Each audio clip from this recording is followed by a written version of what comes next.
Hello friends, मैं स्वागत करता हूँ डेली करंट अफेयर्स के इस सेशन में, जहां आप लोग को 9 मई 2025 का करंट अफेयर्स पूरा डिटेल्स में बताया जाएगा। तो आप सेशन लास्ट तक देखिएगा, कई सारे महत्वपूर्ण क्वेश्चन आपको मिलने वाले हैं। इस क्वेश्चन का आंसर आप बताइए, अभी आपको इसके बारे में पूरा डिटेल्स में मैं बताऊंगा। काफी इंटरेस्टिंग आपको लगेगा सुनने में, क्योंकि जो है इस समय बहुत चर्चा में है।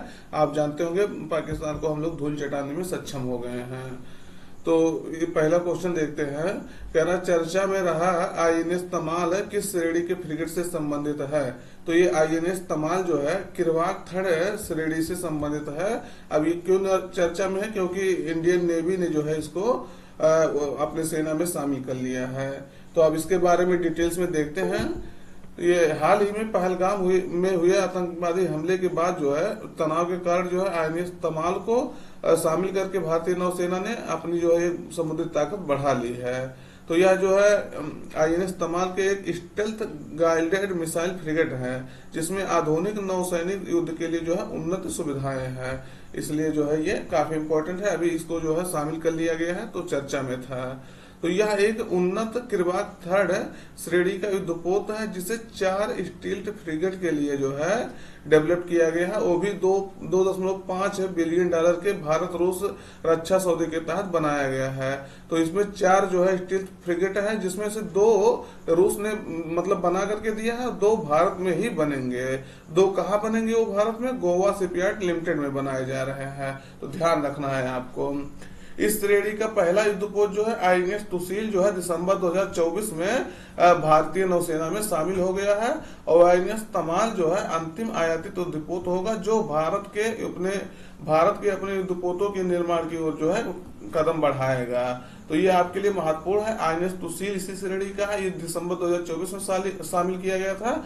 अभी आईएनएस तमाल को जो है शामिल कर लिया गया है नौसेना में। तो वर्तमान सिचुएशन को देखते हुए आप देख ही रहे होंगे वर्तमान जो है स्थिति क्या है। पाकिस्तान कितना जो है दुस्साहस कर रहा है देश में घुसने के लिए, उसके कारण से जो है कई सारे न्यूज है। अभी आपको इसके बारे में थोड़ा सा और डिटेल्स बताएंगे। तो ये देखिएगा आईएनएस तमाल है। क्या है? आईएनएस तमाल है। ये अभी नौसेना में शामिल कर लिया गया है। और ये तुसील है, आईएनएस तुसील है, जो अभी भारतीय नौसेना में शामिल किया गया था दिसंबर में। तो ध्यान रखना है, ये जो है किरवाक थर्ड श्रेणी के जो है फ्रिगेट है। तो यहाँ ये इससे देखिएगा, अभी वर्तमान समय में देखा जाए तो अगर भारत की नौसेना अगर इतना मजबूत हो, तो फिर जैसे कई सारे युद्धों में जो है हम लोग को मतलब युद्धों को संभालने में मदद मिलेगी। अभी देखेंगे आप एयर S-400 सिस्टम जो है भारत किस तरह से जो है तैनात किया है, और जो पाकिस्तान से आने वाली है मिसाइलें हैं उनको जो है उड़ा दे रहा है आसमान में ही। तो बहुत सारे जो है सेना का ताकत होना बहुत जरूरी हो गया है। अभी आज के सिचुएशन से, अभी वर्तमान के सिचुएशन से आप देख सकते हैं। अभी बताएंगे उसके बारे में, S-400 सिस्टम के बारे में पूरा। कह रहा चर्चा में रहा भीमगढ़ वन्यजीव अभयारण्य जो है किस राज्य में स्थित है। तो ये अभी चर्चा में क्यों है, इसको भी बताएंगे। पहले ये बताइएगा ये कहाँ है। तो सही उत्तर आपका रहेगा ये कहाँ है, भीमगढ़ वन्यजीव अभयारण्य। ये आपके जो है कर्नाटक में स्थित है। तो इसको ध्यान रखना है आपके। कहाँ स्थित है? ये आपके कर्नाटक में स्थित है, ये भीमगढ़ वन्यजीव अभयारण्य। तो ये इसके लिए आपको जो है देखना, एक ही गलती से मध्य प्रदेश हो गया है। ये आपके कहाँ है? कर्नाटक में है। तो क्यों चर्चा में है? क्योंकि खानपुर तालुक में जो है पारिस्थितिकी दृष्टि से संवेदनशील भीमगढ़ वन्यजीव अभयारण्य में जो है सार्वजनिक अतिक्रमण ने जो है संरक्षणवादियों के बीच जो है बड़ी चिंता पैदा कर दी है। अभी यहाँ सार्वजनिक अतिक्रमण हो गया है। कहने का मतलब जो है, जैसे कहते हैं गांव में अपने जो कब्जा कर लेना, तो गांव में उसी तरह से इस पे कब्जा किया जा रहा है, इसके चारों तरफ कब्जा किया जा रहा है, वो भी सार्वजनिक कब्जा किया जा रहा है। तो इसके कारण से ये जो है न्यूज में है। याद रखना है ये कहाँ स्थित है? बेलगाम में स्थित है, कर्नाटक के बेलगाम में। 2011 में इसको जो है वन्यजीव अभयारण्य बनाया गया था। अगर इसके लिए और देखेंगे तो इसकी सीमा जो है, अब देखेंगे यहाँ अब आपके लिए बहुत महत्वपूर्ण है कि 4-5 वन्यजीव अभयारण्य जो है पार्क आपको मिलता हुआ नजर आएगा। दांडेली वन्यजीव अभयारण्य यही है, भगवान महावीर अभयारण्य यही है, जिससे सीमा साझा कर रहा है। मोलेम राष्ट्रीय पार्क यहाँ है, गोवा के आसपास है। और नेत्रावली जो है वन्यजीव अभयारण्य है, और वहाँ महादेवी जो है वन्यजीव अभयारण्य है। तो इससे जो है सीमा साझा करते हुए आपको ये इससे सीमा साझा करता है। तो ये आपके लिए महत्वपूर्ण है, आप चर्चा में था तो इसके लिए आपको जानना जरूरी है। अगला है कैबिनेट की नियुक्ति समिति ने किसे जो है किसे केंद्रीय अन्वेषण ब्यूरो यानी सेंट्रल ब्यूरो ऑफ इन्वेस्टिगेशन का निदेशक पुनः नियुक्त किया है। तो आप इसके बारे में देखिएगा, हो सकता है नाम आप जानते रहोगे कि हाँ मतलब किसको नियुक्त किया गया, लेकिन नाम के बाद भी चर्चा में है तो कौन कौन नियुक्ति समिति में शामिल होता है, क्या स्थापना हुआ, क्या कार्य करता है, तो सब आपको बता देते हैं। तो वैसे पहले ये जानिएगा, प्रवीण सूद जो कर्नाटक कैडर के आईपीएस अधिकारी हैं, उनको जो है इसमें इसका निदेशक नियुक्त किया गया है। पुनः 1 साल के लिए फिर बढ़ा दिया गया है इनका कार्य। अभी आप सुने होंगे राहुल गांधी पीएमओ में जो है शामिल होते, पीएमओ में जो है जाते हुए, पीएम से मिलने हुए पीएमओ गए हैं, ये वो तमाम मेरे का न्यूज था। तो इसी कारण से गए थे कि सीबीआई की जो है डायरेक्टर की नियुक्ति करना था, उनके जो है कार्यकाल को बढ़ाना था। तो कैबिनेट की नियुक्ति समिति ने जो है कर्नाटक कैडर के आईपीएस अधिकारी हैं और सीबीआई के निदेशक रह चुके हैं प्रवीण सूद के लिए उनकी निर्धारित सेवानिवृत्ति से जो है 1 साल का विस्तार मंजूर कर लिया गया है। यानी अभी इनका कार्यकाल पूरा हो गया था 2 वर्ष, तो इनको पुनः जो है 1 वर्ष के लिए फिर बढ़ा दिया गया है। याद रखना है, इम्पोर्टेंट है आपके लिए। अब ये काम क्या करता है क्या नहीं है, देखते हैं इसके बारे में। तो यह जो है भारत की प्रमुख जांच एजेंसी है, जिसका काम जो है भ्रष्टाचार, आर्थिक अपराध और गंभीर अपराधी के जो है हाई प्रोफाइल मामलों की जांच करना है। गंभीर अपराधों के हाई प्रोफाइल जो है मामलों को जांच करना है, तो याद रखना है ये। और उसके बाद यह ना तो संवैधानिक है और ना ही वैधानिक है। तो ये संवैधानिक भी नहीं है और लीगल भी नहीं है। इसको एक्ट करके सरकार के द्वारा जो है इसको बनाया गया है। और इसकी शक्तियां जो है दिल्ली विशेष पुलिस स्थापना अधिनियम 1946 से जो है प्राप्त होती है। मतलब ये शक्ति कहाँ से प्राप्त की होती है, 1946 में जो दिल्ली पुलिस विशेष पुलिस स्थापना हुई थी उसके तहत ये शक्ति प्राप्त करती है। और ये कई बार क्वेश्चन आपसे पूछा जा चुका है, किससे जो है ये शक्ति अपना प्राप्त करती है। तो किससे प्राप्त करती है, दिल्ली पुलिस अधिनियम जो 1946 से शक्तियां प्राप्त करती हैं। अब इसके बारे में कुछ और देख लीजिएगा। इसका गठन जो है 1963 में किया गया था, वो भी संस्थानक समिति जो था उसके सिफारिश पर। आप जानते होंगे जिसे कहते हैं विजिलेंस कमीशन कहते हैं, सतर्कता आयोग, उसकी भी नियुक्ति इसी संस्थानक समिति की सिफारिश पर हुई थी और 1964 में हुई थी। और इसका जो है 1963 में जो है संस्थानक समिति की सिफारिश पर CBI central bureau of investigation की नियुक्ति हुई थी, गठन हुआ था। गृह मंत्रालय के तहत ये कार्य करता है। किसके तहत कार्य करता है, गृह मंत्रालय के तहत कार्य करता है। नियुक्ति कौन करता है, तो इसमें इसके लिए समिति होती है। अब समिति में कौन कौन शामिल, नियुक्ति समिति में देखेंगे कौन कौन शामिल होता है। प्रधानमंत्री उसमें शामिल होते हैं, जो उसके क्या होते हैं, अध्यक्ष होते हैं। याद रखना है, प्रधानमंत्री की अध्यक्षता में लोकसभा में विपक्ष के नेता जो वर्तमान समय में राहुल गांधी हैं और चीफ जस्टिस ऑफ इंडिया या उनके द्वारा निर्धारित कोई विशेष व्यक्ति, मतलब अगर सीजीआई नहीं जा पा रहे हैं इसके जो है इसमें मतलब नियुक्ति समिति में, तो किसी को नियुक्त करते हैं कि आप जाइए। और जो लोकसभा में विपक्ष का नेता होता है उसको जो है इसमें नियुक्ति समिति में शामिल करके नियुक्त किया जाता है। और पहली बात यह है कि अगर लोकसभा में विपक्ष का नेता जैसे क्या होता है, उसके लिए आपको 10% वोट जरूरी होता है। 10% मतलब अगर देखेंगे तो लगभग 55 सीटें आनी चाहिए आपकी पार्टी से।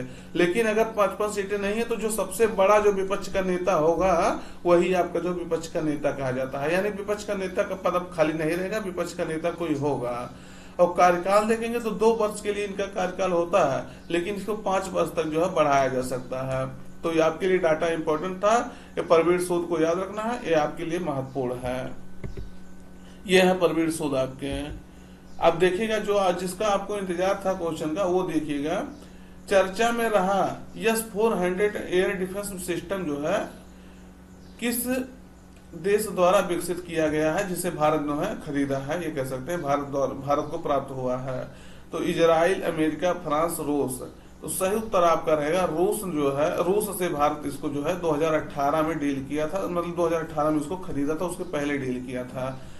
5 अरब डॉलर, कितना, 5 अरब डॉलर से अधिक पैसा इसमें लगाया गया था। अब समझ लीजिए आप। और 5 अरब डॉलर से अधिक जो है 5 ये air defence system S-400 air defence system जो है अपने यहाँ तैनात है। अब समझ लीजिए पूरे देश में 5 एयर डिफेंस सिस्टम है और ये कहां से लिया गया है, रूस से लिया गया है। जिस तरह से आप आयरन डोम वगैरह सुनते होंगे उसी तरह से ये भी कार्य करता है। मिसाइलों को जो है हवा में ही नेस्तनाबूद कर देता है। तो ये बहुत जो है कह सकते हैं बहुत जो है आधुनिक तरीके से बनाया गया एक जो है मिसाइल सिस्टम है, एयर डिफेंस सिस्टम है, जो रक्षा करता है। भारत की रक्षा अगर देखेंगे वर्तमान समय में यही कर रहा है। और अभी आप न्यूज में देख के पता मतलब इसकी क्षमता देख सकते हैं कि कितना जो है एडवांस लेवल पे ये कार्य कर रहा है। कितना जो है 15 जो है जगहों पे 15 शहरों में पाकिस्तान निशाना बना रहा। भारत के जो है बड़े बड़े शहरों में एयरपोर्ट को निशाना बना रहा कि हाँ उस पे जो है मिसाइल गिरा दिया जाए। लेकिन हमारा जो ये एयर डिफेंस सिस्टम है जो रूस से लिया गया है S-400 सिस्टम, इसको जो है ये आने नहीं दे रहा, हवा में उसको ही नेस्तनाबूद कर दे रहा है। तो अब इसको देखेंगे डिटेल्स में हम लोग पूरा, थोड़ा सा इसके बारे में इंटरेस्टिंग है आपके लिए। तो ये S-400 मिसाइल सिस्टम को जो है रूस ने विकसित किया है और यह विश्व की जो है सबसे शक्तिशाली और प्रभावी एयर डिफेंस प्रणालियों में से एक मानी जाती है।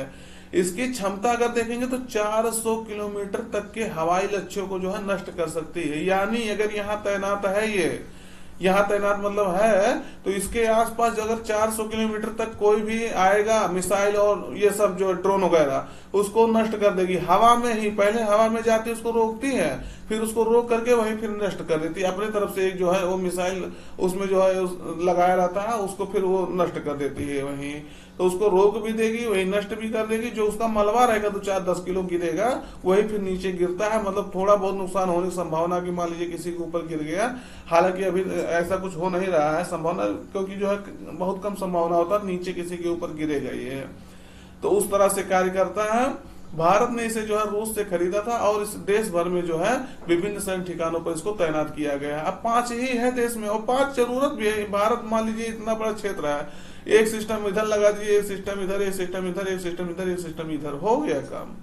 मतलब 400 किलोमीटर रेंज में अपना कार्य कर रहा है। यानी 400 किलोमीटर के आसपास इसको अगर कोई भी आ जाएगा तो उसके रेडिएशन से इसको डिटेक्ट कर लेगा, रेडिएशन से, और उसको वही जो है नेस्तनाबूद कर देगा। तो 2018 में इसे जो है रूस के साथ एक मिसाइल सिस्टम के 5 रेजिमेंट की खरीद के लिए जो इसको समझौता किया गया था। यानी आपके 5 जो है रेजिमेंट में तैनात है वर्तमान समय में, और यही जो अभी चर्चा में है यही जो है अभी काम कर रहा है इसके लिए। अब इसकी क्षमता देखेंगे, इसकी ताकत क्या है, अब इसके बारे में थोड़ा देख लीजिए, क्योंकि आपके मन में एक उत्सुकता होगी अच्छा कैसे कार्य कर रहा है। तो पहले देखिएगा लंबी रेंज है इसकी क्षमता, इसके 400 किलोमीटर तक के जो है लक्ष्य को पहचान कर नष्ट करने की क्षमता है इसको। ये रेडिएशन के थ्रू डिटेक्ट कर लेती है कि मतलब हाँ मान लीजिए यहाँ से एक्टिव कर दिया गया। आप पहले इसको देखिए तो सही, ये देखिएगा, देखिए तब आपको देखने में मजा आएगा। ये है आपके एयर डिफेंस सिस्टम है। पहले इसको 3-4 लगाए हैं, देख लीजिए। जिस एंगल पे चाहें आप उस एंगल पे इसको सेट कर दीजिए। देख रहे हैं किस एंगल पे कोई सीधा खड़ा किया गया है, कोई तिरछा खड़ा किया गया है। तो ये है आपका मतलब ये S-400 मिसाइल सिस्टम है। इसको पहले देख लीजिए आप, तब जो है पढ़ने में और मजा आएगा। तो इसको जिस एंगल से चाहे उस एंगल से जो है इसको तैनात किया जा सकता है और कई प्रकार के लक्ष्यों पर ये हमला कर सकता है।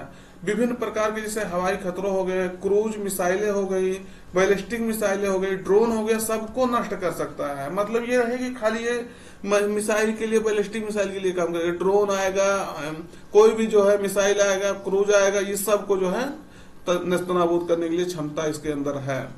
एक साथ कई लक्ष्यों पर यह हमला कर सकता है। मतलब एक ही समय में 80 से अधिक लक्ष्यों को ट्रैक और नष्ट कर सकता है। अब सोचिएगा, अभी तक आप सोच रहे होंगे अच्छा एक जो है उधर से आएगा तो एक को नष्ट कर देगा, शायद सोचे होंगे आप, शायद हमको लग रहा है, जरूर सोचे होंगे। लेकिन ये 80 से अधिक, एक जगह जो लगा है वो 80 से अधिक लक्ष्यों को नष्ट करके उसको ट्रैक करके नष्ट कर सकता है। सोचिए कितना ताकतवर है। अरे तो $5 अरब से अधिक रुपया लगाया गया है। सोच लीजिए भारत सरकार ने कितना जो है महंगा डील करके इसको लाया है। बहुस्तरीय रक्षा प्रणाली है। उच्च और निम्न गति वाले सभी प्रकार के जो है हवाई खतरों से निपटने की इसकी क्षमता है। आधुनिक रडार और ट्रैकिंग सिस्टम है इसमें। वही आपसे बताया ना, रडार से के माध्यम से जो है दुश्मन के विमानों और मिसाइलों को जो पहचानने और ट्रैक करने में ये सक्षम है। उधर से आ रहा है, ये ऊपर ही इसको जो है बहुत दूर पहले से इसको डिटेक्ट कर लेगा कि हाँ कुछ आने वाला, बस इधर से ये एक्टिव हो जाता है, उसको तैनात किया गया है। तो इसको ध्यान रखना है। आप ये देख लेंगे, आपको देख के थोड़ा सा मतलब आपको लगेगा कि नहीं मैं सेफ जगह हूँ। तो ये मतलब अगर ये जब तक काम कर रहा है बढ़िया से, तो अब तक आप ये कह सकते हैं कि आई एम सेफ, मतलब मैं सेफ हूँ, भारत में रह के मैं सेफ हूँ, जब तक ये बढ़िया से काम कर रहा है। अगर ये इसमें कोई ना दिक्कत हुआ तो आपको तो हो सकता है थोड़ा बहुत दिक्कत हो, लेकिन जब तक ये सेफ है तब तक आप सेफ हैं। अगला है आईएनएस शारदा जो है किस देश में मानवीय सहायता और आपदा राहत अभ्यास में भाग ले रही है। तो आईएनएस शारदा अभी भारत से भाग लेने के लिए मालदीव गई है, तो इसको ध्यान रखना। कहाँ गई है? मालदीव गई है। तो ये आप देख लेंगे, इसके बारे में देखेंगे इसके बारे में थोड़ा सा। तो आईएनएस शारदा जो है मानवीय सहायता और आपदा राहत अभ्यास में भाग लेने के लिए मालदीव के माफुला फुसी एटोल पर पहुंचा है। तो इसके बारे में आप देख सकते हैं, डिटेल्स पूरा ये है आपके पास क्वेश्चन है। ये है आपका मालदीव, जिसकी राजधानी माले है। अगला है कहां पर क्वाड देशों द्वारा जो है इंडो पैसिफिक लॉजिस्टिक नेटवर्क के शुभारंभ का अनुकरण करने के लिए एक टेबल टॉप अभ्यास किया गया है। तो ये आपके हवाई जो है क्षेत्र में किया गया है, हवाई में किया गया है, होनोलुलु में किया गया है। तो ये क्वाड देश अभी आपके उसके बारे में दिखाएंगे। तो क्वाड देशों जिसमें भारत, ऑस्ट्रेलिया, जापान, यूएसए शामिल हैं, ने इंडो पैसिफिक लॉजिस्टिक नेटवर्क के शुभारंभ का अनुकरण करने के लिए हवाई में एक जो है टेबल टॉप अभ्यास किया है। तो ये क्या है? ये क्या है? इंडो पैसिफिक लॉजिस्टिक नेटवर्क एक बहुपक्षीय पहल है जिसका उद्देश्य है एक साझा रसद ढांचा विकसित करना है जो हिंद प्रशांत क्षेत्र में जो है नागरिक आपदा प्रतिक्रिया समन्वय को जो है सक्षम बनाना है। यानी लॉजिस्टिक को जो है जल्दी से जल्दी जो है इधर से उधर करना, मतलब उसको नेटवर्क को जो है अच्छे से विकसित करना जिससे जो है लॉजिस्टिक आने जाने में आसानी हो। तो यह एक लॉजिस्टिक इंफ्रास्ट्रक्चर मतलब अवसंरचना और अंतर संचालन के माध्यम से जो है मानवीय सहायता की तीव्र और कुशल तैनाती का जो है समर्थन करता है। अगला है जर्मनी के नए चांसलर के रूप में किसे चुना गया है। तो ये आपको बताना है जर्मनी के नए चांसलर के रूप में किसे चुना गया है, इंपॉर्टेंट है आपके। तो सही उत्तर आपका रहेगा फ्रेडरिक मर्ज जो है इसके जो है चांसलर के रूप में नियुक्त किए गए हैं। नियुक्त नहीं किए गए, इनका चुनाव हुआ है। जैसे जिस तरह से हमारे यहाँ पीएम होते हैं उसी तरह से यहाँ जो है जर्मनी में चांसलर होते हैं। तो ध्यान रखना है, ये मतलब वहाँ के पीएम ही हैं। तो फ्रेडरिक मर्ज की जो है जर्मनी की संसद ने फ्रेडरिक मर्ज को जर्मनी की संसद जिसे बस्टेक्स कहा जाता है ने नए चांसलर के रूप में नियुक्त किया है। किसको? फ्रेडरिक मर्ज को। ये क्रिश्चियन डेमोक्रेटिक यूनियन के मतलब ये पार्टी है आपका, उसके नेता है जो 630 में से 325 वोट हासिल किए हैं। कितना वोट हासिल किए हैं? 325 वोट हासिल किए 630 में से। तो याद रखना है, मतलब ये बहुमत से जो है अच्छा वोट पाए हैं, मतलब यही अब जो है वहां के चांसलर होंगे जर्मनी के। किस राज्य सरकार द्वारा जो है मुख्यमंत्री सुपोषण योजना शुरू की गई है। तो किस राज्य सरकार द्वारा शुरू की गई है? तो उत्तर प्रदेश सरकार द्वारा इसको जो है शुरू किया गया। किस सरकार द्वारा शुरू किया गया? उत्तर प्रदेश सरकार द्वारा शुरू किया गया है। तो मुख्यमंत्री सुपोषण योजना के बारे में देखते हैं। योगी आदित्यनाथ जो उत्तर प्रदेश के सीएम हैं, उन्होंने इसको लॉन्च किया है। उद्देश्य इसका है 3 से 6 साल के जो आंगनबाड़ी केंद्रों में रजिस्टर्ड बच्चों को जो है रोज सुबह दूध व ताजा फल तथा पौष्टिक खाना जो है पहुंचाना, उनको देना है। और इससे जो है बच्चों की ऊंचाई हो गया, वजन हो गया, शरीर का इंटीग्रेटेड शरीर के जो है इंडिकेटर को मॉनिटर किया जाएगा और जिससे कुपोषण जो है कम किया जा सके। और जो आंगनबाड़ी केंद्रों में आने वाली गर्भवती महिलाएं होंगी उनको भी जो है मतलब सुपोषित भोजन उनको उपलब्ध कराया जाएगा। तो इसलिए इसको लॉन्च किया गया है, भारत मतलब उत्तर प्रदेश सरकार ने इसको लॉन्च किया है। अगला है हाल ही में भारत किस देश के साथ जो है फ्री ट्रेड एग्रीमेंट यानी मुक्त व्यापार समझौता शुरू किया है। तो अभी हम लोग यूके के साथ जो है यूनाइटेड किंगडम के साथ फ्री ट्रेड एग्रीमेंट पे सिग्नेचर कर लिए हैं। अब इस पे हम लोग कार्य कर रहे हैं। तो भारत के प्रधानमंत्री नरेंद्र मोदी और यूके के पीएम जो है कीर स्टारमर, उन्होंने जो है मुक्त व्यापार समझौते पर हस्ताक्षर किया है। और फ्री ट्रेड एग्रीमेंट क्या होता है आपको इसके बारे में पता होना चाहिए कि यह एक समझौता होता है जो 2 या 2 से अधिक देशों के बीच जो है किया जाता है। और इसमें जो है देश आपस में व्यापार बढ़ाने के लिए जो है या तो टैक्स को कम कर देते हैं या जो है पूरी तरह से टैक्स को समाप्त कर देते हैं। आप जानते हो कि व्यापार जब हम लोग इंटरनेशनल लेवल पे करते हैं तो एक देश दूसरे देश पे टैक्स लगाता है, तो वो टैक्स या तो कम कर दिया जाता है एकदम से, या जिससे व्यापार आसानी हो सके, या तो एकदम समाप्त कर दिया जाता है। तो आज का तो करंट अफेयर्स यहीं पर है, चैनल सब्सक्राइब करिएगा। लेकिन अभी हम कल का रिवीजन भी 1 मिनट 2 मिनट देखेंगे। तो भारत सरकार के जो है आतंकवादियों और उनके ठिकानों को नष्ट करने के लिए ऑपरेशन सिंदूर चलाया है। तो इसको ध्यान रखना है। अभी कल इसके बारे में पूरे डिटेल्स में बताए हैं। चुनाव सेवाओं को जो सुव्यवस्थित करने के लिए चुनाव आयोग जो है विकसित किए जा रहे डिजिटल प्लेटफॉर्म का नाम है इसी net, election commission of India net. चर्चा में रहा अनक क्राकाटोवा ज्वालामुखी जो है इंडोनेशिया में है। कहाँ है? इंडोनेशिया में है। सुंडा जल डमरू मध्य के पास है। घासेम वसीर बैलिस्टिक मिसाइल जो है ईरान द्वारा जो है टेस्ट किया गया था, विकसित किया गया था। संजय गांधी राष्ट्रीय उद्यान जो है महाराष्ट्र में था, जो चर्चा में था। ह्यूमन डेवलपमेंट इंडेक्स 2025 में भारत की रैंकिंग 130 आई है, 3 स्थान सुधार हुआ है। तो दोस्त आज का सेशन यहीं पर रखते हैं। चैनल सब्सक्राइब कर लीजिएगा, अपने मित्रों